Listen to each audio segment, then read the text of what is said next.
Това е един от тези проекти, в които клиентът ни даде пълна свобода.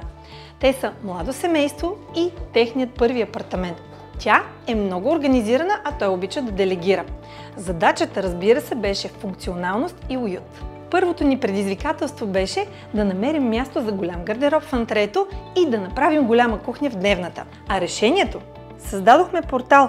Колоната с хладилника, да, това е хладилник, и огледалният гардероб станаха вход. Една визуална граница с място за съхранение и усещане за завършеност. Диванът е максимално голям, а масата е малка, но разтегателна. Ламперията за тея не е декоративна, а има защитна функция.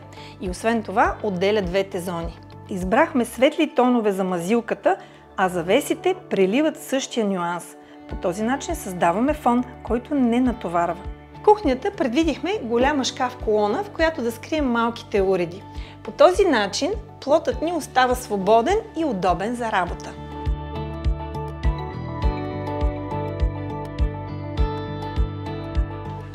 А какво имаме тук? Това всъщност е гардеробна, която е бившата баня. В спалнята оставихме само легло и работно място. Повтарящата се ламперия свързват цялото жилище и създава усещане за единност. Проектът беше създаден за Ивайло и Поли, но разказва за проблеми и решения близки на много други хора. Гледайте следващите ни видеа, за да ви разкажа как градихме уредите, как решихме проблема с радиатора до телевизора и защо нямаме окачени тавани.